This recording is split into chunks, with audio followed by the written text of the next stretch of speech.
Chris Watts convicted of murdering his pregnant wife and 2 daughters. How well do you know your spouse? Time exclusive with his neighbor, who handed over the video. Watch, I'll show you. That led to his arrest. Welcome back to Watts the Obsession.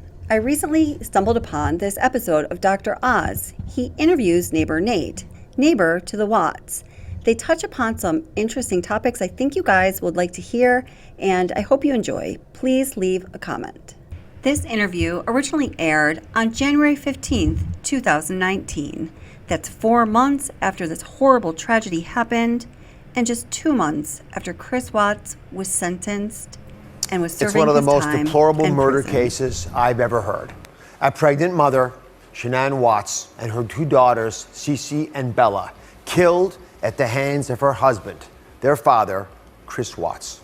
Today, an exclusive interview with a neighbor close to the family, who's now being called a hero for helping police put Chris Watts behind bars.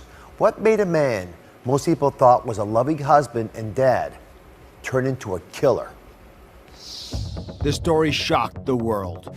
A devastated father pleading for the return of his pregnant wife and their 2 small daughters, who'd vanished after his wife returned from a weekend business trip. If you're out there, just come back. If somebody has her, just please bring her back. I need to see everybody. I need to see everybody again. To the outside world and on social media, Chris and Shanann Watts appeared a picture-perfect couple, shown smiling together with their 2 young girls and happily anticipating the birth of their 3rd. But just hours after his impassioned plea for their return, oil and gas tanks.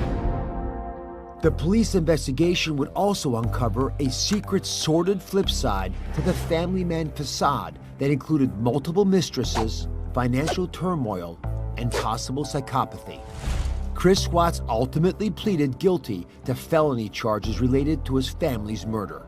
The most inhumane and vicious crime that I have handled out of the thousands of cases that I have seen.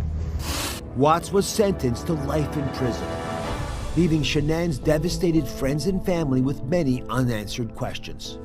What really turned Chris Watts from a seemingly devoted husband and father into a cruel, cold-blooded killer?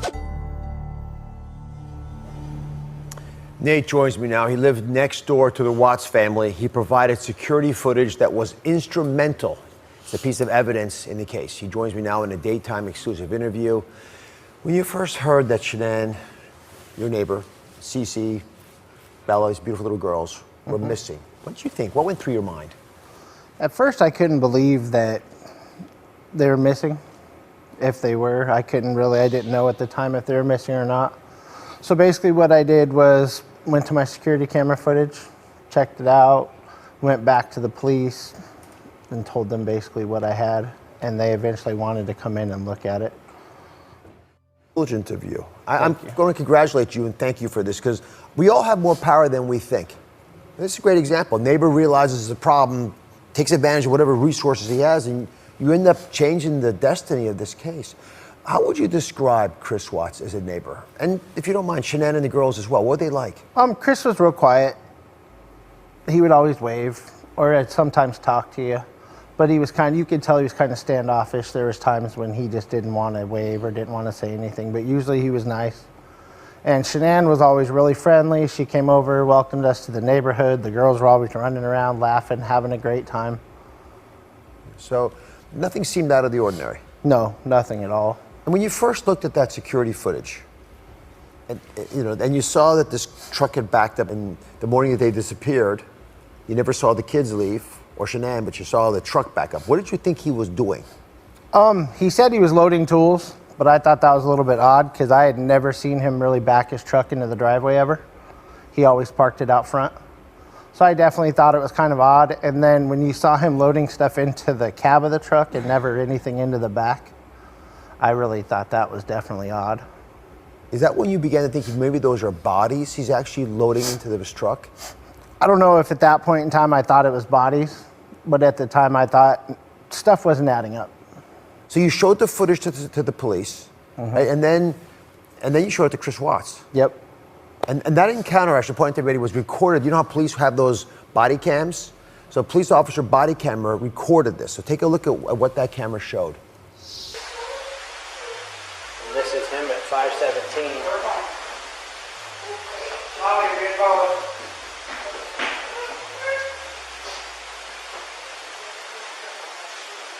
Usually park out there on the side. I just want to get everything back in. Be easier, so lugging everything out there, all the tools that I had to bring in.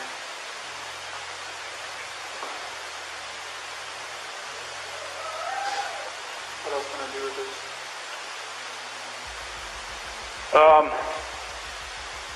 My detective just showed up, so he'll probably want to talk to you. I had your mark right here. Yeah. So someone, See if I can anything see where someone tried to jimmy with a flathead screwdriver. Oh, it'll pick up anything coming down the street this way. You know where that tree is? Oh, yeah. Okay. Watch, I'll show you. So we're all watching that behavior that you were there for. What did you think of that encounter with Chris? It was definitely very odd. I'm more of a watcher. I watch people more than, talk to everybody. I kind of sit back and watch. So to see him putting his hands on his head and see him nervous, looking around, constantly on his phone. The other thing I thought that was definitely weird was he wasn't watching the footage at all. He would look at it for a second, then go back to his phone, or look at it for a second, then look away. And if my family was missing, I would be glued to that TV 100% to see if I could see absolutely anything. Those are incredibly profound observations. Thank That's you. right. I'd be glued, trying to get ahead of the case, not trying to keep up with it. Yeah, I would have been on that TV seeing if there was anything that showed anything about my family. And the fact that he wasn't watching it at all, he kept looking up and looking around and petting my dog and stuff like that. I just thought that was odd.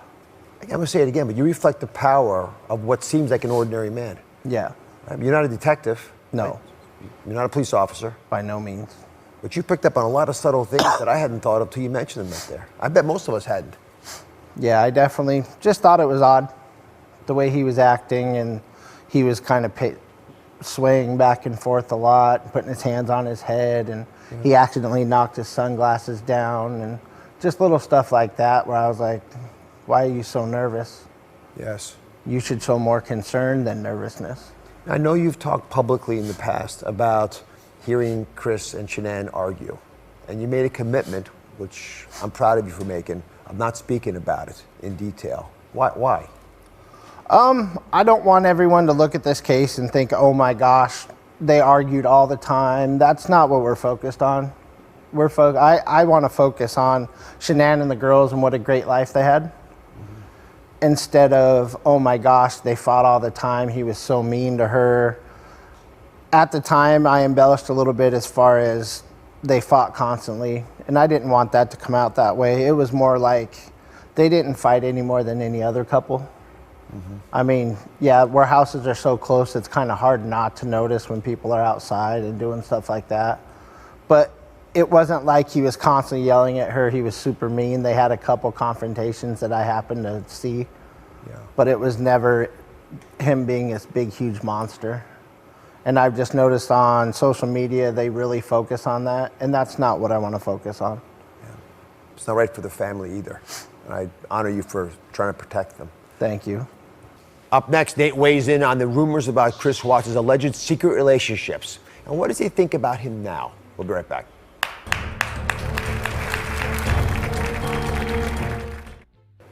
I'm back with an exclusive interview with the neighbor who helped put killer dad Chris Watts behind bars. Let's talk about these other rumors regarding Chris. There's a rumor that he has had other girlfriends, and there's a rumor that he had a sexual relationship with another man. What are your thoughts on those two allegations? I didn't really know at the time he had a girlfriend. Because from the outside, it looks like a normal, everyday family. Husband's going to work, coming home. So I didn't really know much about that. And as far as a relationship with a male, it seems kind of odd to me considering he had pictures of his girlfriend, stuff like that. Yeah. So I just don't believe that that happened. You knew Chris Watts when you thought he was a normal guy. Yep. But now that you're aware of the brutality of the crimes that he committed against his wife and his beautiful children, and even an unborn child, what do you think of him now? part of me thinks he's a monster. For you to be able to do that to your wife and especially your kids. Like, I love my son more than anything, and I could never see myself hurting him at all. Yeah. And the fact that he could go out of his way to take her life and the kid's life and then act like nothing happened and try to cover it up just shows his character. Yeah. So he got sentenced to 5 consecutive life sentences. Yes. With no chance for parole. You think that's what he deserved? After talking to her family, Shanann's family, and finding out that they felt like it wasn't their place to seek the death penalty. And my personal opinion on it is I think sitting in a jail cell thinking about what you did every day is a lot more punishment than sitting on a death row and constantly thinking about your case and how I'm going to beat it and how it would give him other things to think about instead of what he should be thinking about, which is his family and what he did to them. I really want to applaud you. Thank Not you. just for what you did, but it reminds all of us the power each of us have. God bless you. Coming up, the heartbreaking medical reason we know Chris Watts' daughter Bella fought back for her life. And what is life like in prison for Chris Watts? Is he really receiving love letters from hundreds of women? That's the rumor. It's next.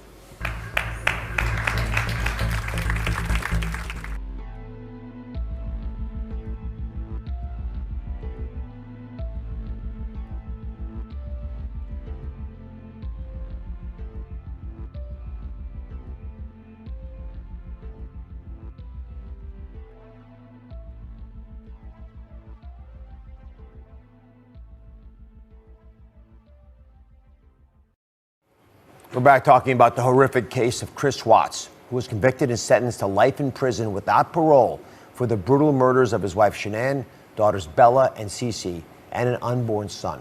I'm joined by our crime panel, crime correspondent Melissa Moore, forensic psychiatrist Dr. Clay Watson, and former homicide prosecutor Nichol. And we just heard 2 important revelations from the Watts neighbor, Nate. He now says Chris and Shanann did not argue more than most other couples, backtracking on what he had said in earlier interviews. And he doesn't believe the recent stories that Chris had a sexual relationship with another man. And Asika, your thoughts as a prosecutor about both of those issues? There's still so many question marks and unknowns in this case, and unfortunately the only way we ever get to the actual true answers are if Chris Watts ever decides to tell the truth. We don't know if he will. The bottom line, though, regardless, is that this is a man who wanted a new life, and he was willing to kill to get it. His wife and his beautiful little girls, Bella and Cece, his unborn son, Nico, became nothing but mere objects to him that stood in his way. In all my years as a prosecutor, I've obviously seen so many terrible things, but this one, when I heard some of the details about the brutality and the heartlessness of what this man did to his family, it actually made me shut my eyes and pause. I'm trying to understand how he didn't reveal some of this heinous character earlier in his life. Now, just to give you an example, 4-year-old Bella, that's the older daughter, she fought back so aggressively against her dad's attack that she actually tore her frenulum. Frenulum is the tissue beneath your tongue that attaches your tongue to the bottom of your mouth, that she'd bitten her tongue so many times before she died, just trying to hold on to life. Clay, as a psychiatrist, when you see this kind of brutality, especially to someone so dear to you, your daughter, what does that tell you about the mind of Chris Watts? So first of all, it's hard to even conceptualize it. It's inconceivable what Chris Watts was able to do to his family. As a forensic psychiatrist, I've sat with a number of individuals who have killed. In this case, as you mentioned, is something that goes beyond anything that most of us ever get to see. But as a forensic psychiatrist, what do I look for when I'm talking with these killers? I'm looking for evidence of a mental health disorder. I'm looking for a abnormal personality structure like antisocial personality or psychopathy or narcissistic personality disorders. Or it could even be a situation where it's an abnormal reaction to a normal daily problems of life that some people have.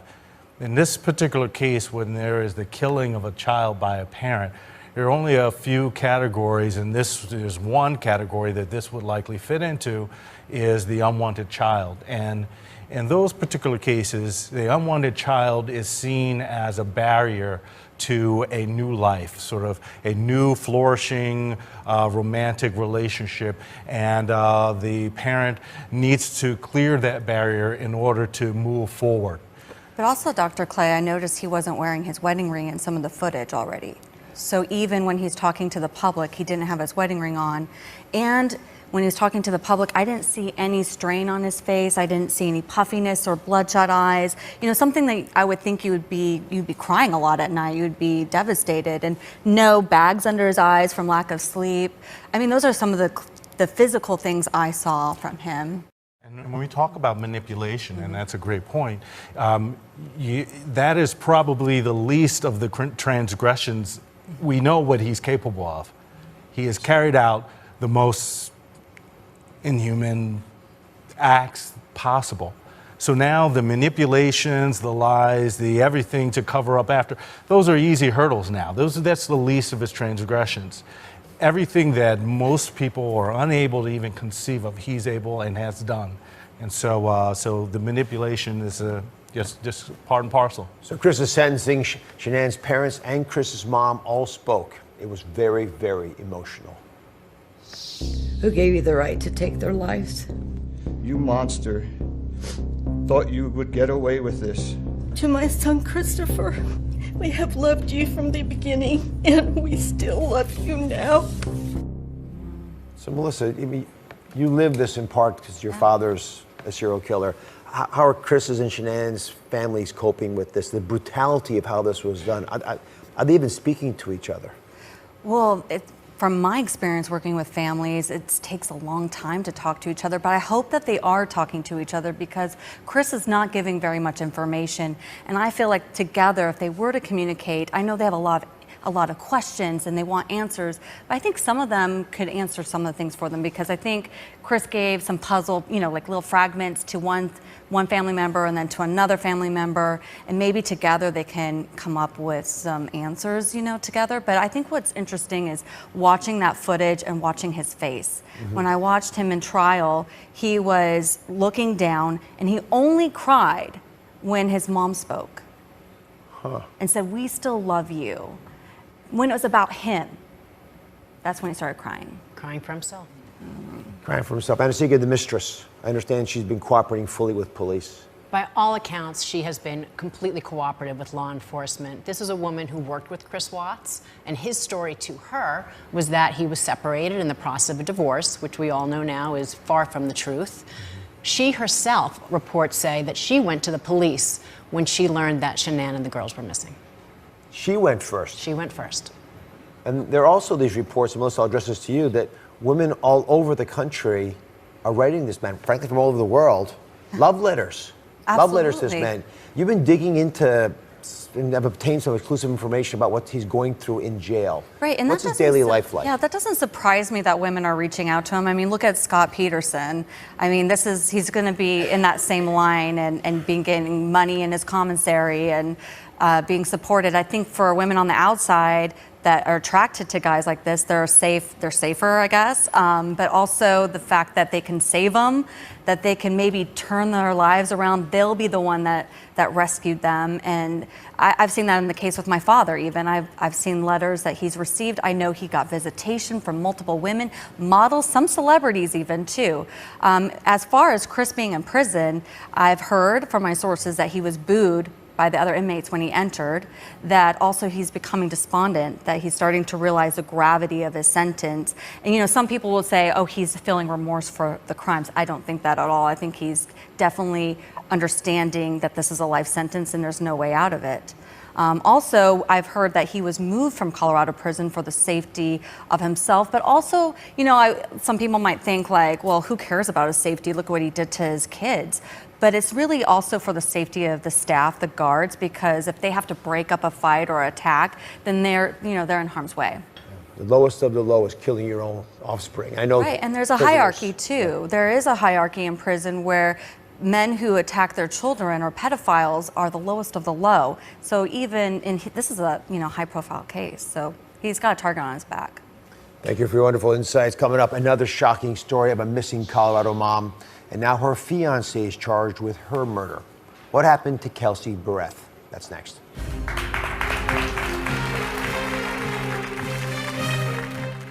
Is this a person who can act without any remorse? Is this a person who does little things that sort of leaks information to say, okay, you don't have your ring on, you don't have any problem with sleep, you're acting sort of strange during the watching a video as we saw previously.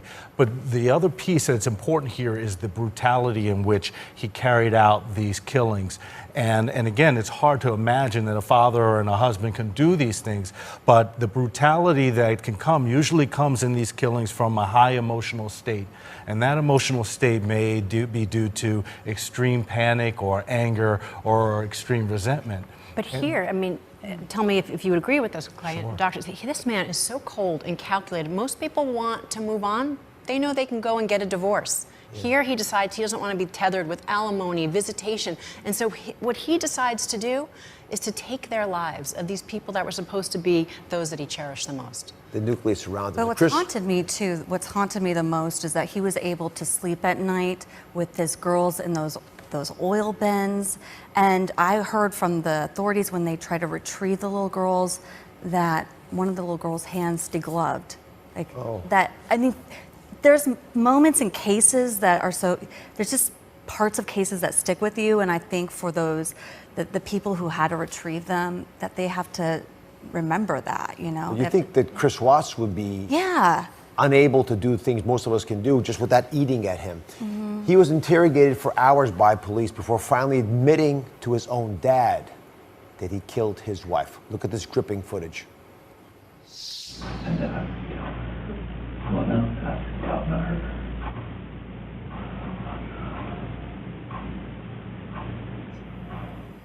I mean, I'm just thinking about the father putting his hands like this as he hears his own son, his own flesh, tell him that he has killed the grandkids and the daughter-in-law. What does this tell us about what was going on in the mind of Chris Watts? At that point, Chris Watts has to survive. He's in survival mode. So everything that he says at this point forward is all about self-preservation. So he is talking to his father and giving his father one story, gave police another story.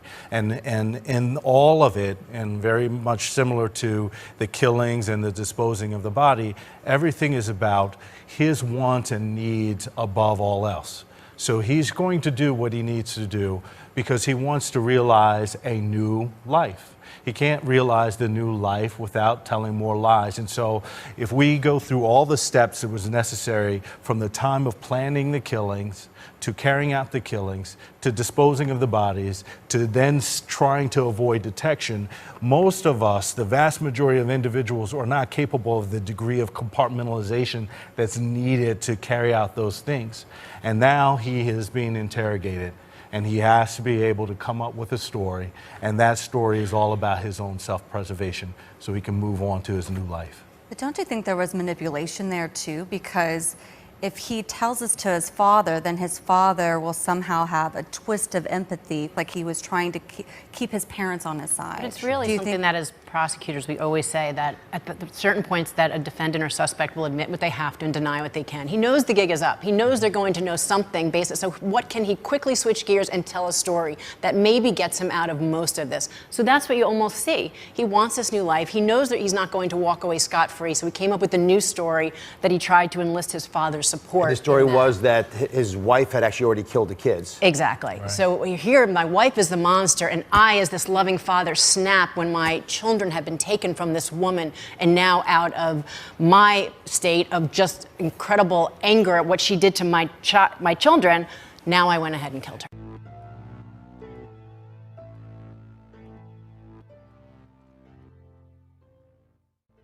We're back with our true crime panel, and I want to talk about another murder of a Colorado mom, Kelsey Bereth, who went missing on Thanksgiving Day. Her fiance, Patrick Frazee, has now been charged with her murder.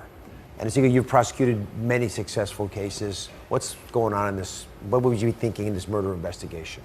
Well, as you said, Kelsey was last seen going into a supermarket with her 1-year-old daughter, Kaylee, on Thanksgiving Day. Then it was silence. A couple days later, her phone pinged over 700 miles away in Idaho.